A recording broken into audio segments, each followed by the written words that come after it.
கர்த்தர் நல்லவர், அவர் கிருபை என்றும் உள்ளது. ஆண்டவராகிய இயேசு கிறிஸ்துவின் நாமத்தினால் உங்கள் ஒவ்வொருவருக்கும் அன்பின் வாழ்த்துக்கள். தேவனுடைய கிருபையும் சமாதானமும் உங்களுக்கு இந்நாளிலே பெருகுவதாக. பிரியமானவர்களே, இன்று டிசம்பர் மாதம் 12ஆம் தேதி வெள்ளிக்கிழமை. நாம் ஸ்தோத்திர பண்டிகையிலே 12வது நாளாக நாம் கர்த்தரை ஸ்தோத்திரம் பண்ணி நாம் மகிமைப்படுத்தி கொண்டிருக்கின்றோம். உற்சாகமாயிருங்கள், ஆவியில அனலாயிருங்கள், சந்தோஷமாயிருங்கள். இன்றைக்கு நாம் தியானிக்கும் வசனம் 1 சாமுவேல் 12ஆம் அதிகாரம் 16வது வசனம். இப்பொழுது கர்த்தர் உங்கள் கண்களுக்கு முன்பாக செய்யும் பெரிய காரியத்தை நின்று பாருங்கள்.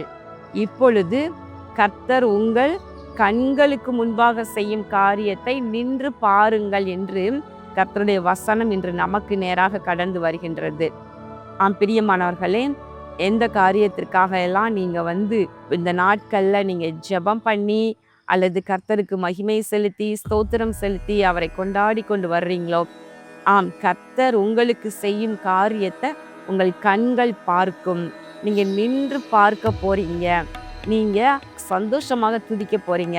இது எந்த சூழ்நிலையில் எழுதியிருக்குன்னா, சாமுவேல் இஸ்ரவேல் ஜனங்களுக்காக விண்ணப்பம் பண்ணின போது கர்த்தர் அப்படியே பதில் கொடுத்தார் என்று பார்க்கின்றோம். அதாவது தங்களுக்கு ஒரு ராஜா வேண்டும் என்று சொல்லி இஸ்ரவேல் மக்கள் கேட்டது கர்த்தருக்கு அப்பொழுது விசனமாயிருந்தது. அப்போ சாமுவேல் சொல்றாரு, பாருங்க, நீங்க இப்படி செய்தது ஆண்டவருக்கு விரோதமாக செய்த பாவம். நான் இப்போ ஆண்டவரை வேண்டிக் கொள்ளுவேன். அப்போ அவர் மழையையும் இடி முழக்கங்களையும் கட்டளையிடுவார் என்று சொல்லி சாமுவேல் கர்த்தரை நோக்கி விண்ணப்பம் பண்ணினான். அன்றைய தினமே கர்த்தர் இடி முழக்கங்களையும் மழையையும் கட்டளையிட்டார்.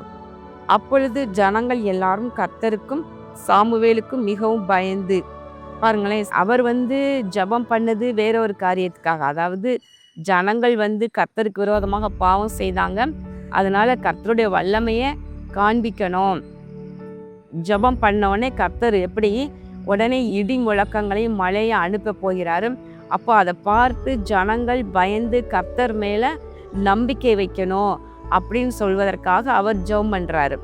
பாருங்களேன், சாமுவேல் ஜெபம் பண்ணின உடனேயே கர்த்தர் மறு உத்தரவு கொடுத்து அப்படியே அவர் கேட்டுக்கொண்டபடியே இடி முழக்கங்களையும் மழையையும் பெய்ய பண்ணுகிறார் என்று பார்க்கின்றோம்.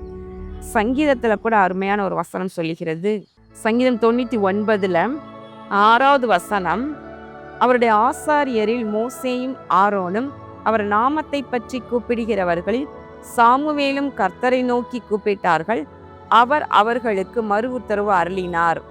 அப்படி என்னால் பாருங்களேன், ஆசாரியர்கள் கூப்பிடும் பொழுது கர்த்தர் உடனே மறு உத்தரவு அருளுகின்றார். மோசேயும் ஆரோனும் கூப்பிட்ட பொழுது ஆண்டவர் மறு உத்தரவு அருளினார். சாமுவேல் கூப்பிட்ட பொழுது மறு உத்தரவு அருளினார் என்பதை பார்க்கின்றோம். பிரியமானவர்களே, இன்று நம்ம ஒவ்வொருவரையுமே ஆண்டவர் ராஜாக்களாக ஆசாரியர்களாக மாற்றி இருக்கிறார். ஆசாரியத்துவ அபிஷேகம் நம்மேலும் இறங்கி வரும்படியாக நம்ம ஆண்டவர் சமூகத்தில் அது பெருகும்படியாக நம்ம ஜெபிக்க வேண்டும். அப்போ கர்த்தருக்கு முன்பதாக கிறிஸ்து மரித்து இரத்தம் சிந்தினதனாலே நாம் இந்த ஒரு கிருபையை பெற்றுக்கொள்கின்றோம். அப்போ தேவனை நோக்கி நம்ம ஜெபிக்கும் பொழுதெல்லாம் ஆண்டவர் நமக்கு மறு உத்தரவு அருளி செய்வார். பிரியமானவர்களே, இன்று கர்த்தர் உங்களுக்கு செய்யும் காரியத்தை நின்று பார்ப்பீர்கள், உங்கள் கண்கள் பார்க்கும் என்று வசனம் சொல்லுகிறது. இன்றைக்கு கர்த்தர் நீங்க என்ன ஜெபம் பண்றீங்களோ அதை அப்படியே கேட்பார், அப்படியே அதற்கு மறு உத்தரவு அருளுவார். எப்படி சாமுவேல் இடி முழக்கங்களும் மழையும் பெய்யணும்னு தேவனை நோக்கி கேட்டுக்கொண்டாரோ அப்படியே கர்த்தர் கிரியை செய்கிறார். பார்த்தீங்களா? அப்போ இன்னைக்கு கூட உங்களுடைய எல்லையில் கூட கர்த்தருடைய பயங்கரம் எப்படி வெளிப்படணும்னு நீங்கள் கேட்குறீங்களோ அப்படியே வெளிப்படும். உங்கள் சத்துருக்களுக்கு முன்பதாக இல்லையா, உங்கள் கண்கள் காண கர்த்தர் பெரிய கிரியை செய்யணும். உங்களுக்கு விரோதமாக கிரியை செய்கிற சத்துருவின் வல்லமைகள் பயப்படணும், பயந்து நடுங்கணும். கர்த்தர் உங்களுடனே இருக்கிறார் என்பதனை அவைகள் கண்டு கொள்ள வேண்டும் என்று நீங்க தேவனை நோக்கி விண்ணப்பம் பண்ணலாம்.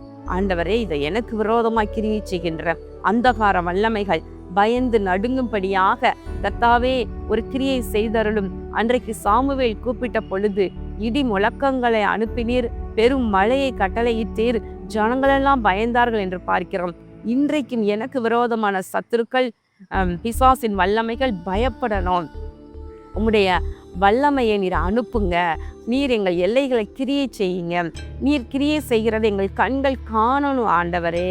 எங்களை பயமுறுத்தி கொண்டே இருக்கிற சத்துருவின் வல்லமைகள் நடுங்கி ஓடணும், பயப்படணும் என்று சொல்லி நீங்கள் கேட்கும் பொழுது நிச்சயமாகவே தேவன் அப்படியே உங்களுடைய ஜெபத்தை கேட்பார். சாமுவேலின் ஜெபத்தை கேட்டு மறு உத்தரவு அருளின தேவன் உங்களுக்கு மறு உத்தரவு அருளுவார். நீங்கள் நின்று அவருடைய கிரியையை பார்க்க போறீங்க. இன்றைக்கு கண்களை விடி ஜெபம் பண்ணுவோமா? எங்கள் அன்பின் பரலோக பிதாவே, இதோ இந்த நாளிலே நாங்கள் தியானித்த வசனத்தின்படி இன்று ஆண்டவரே உடைய பிள்ளைகள் ஆண்டவரே நீர் அருளுகின்ற ரட்சிப்பை, நீர் அருளுகின்ற ஆண்டவரை விடுதலையை ஆண்டவர் நின்று காண்பார்களாக.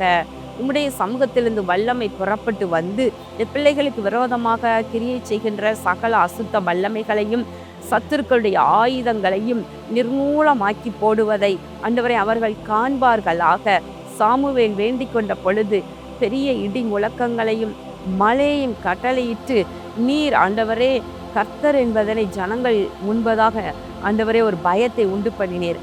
அப்படியே இன்றைக்கு இவர்களுடைய சத்துருக்களுக்கு முன்பதாக கர்த்தர் தம்முடைய ஜனத்தோடு இருக்கிறார் என்பதனை காண்பிக்கும் பொருட்டு ஆண்டவர் வல்லமையை அனுப்பி நீர் கிரியை செய்தருளும்.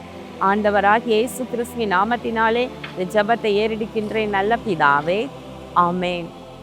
பிரியமானவர்களே, இன்று உங்கள் கண்கள் காண கர்த்தர் பெரிய ரட்சிப்பை, பெரிய காரியங்களை உங்களுக்கு செய்வார். கலங்காதீங்க. கர்த்தர் உங்களை ஆசீர்வதிப்பாராக. ஆமென்.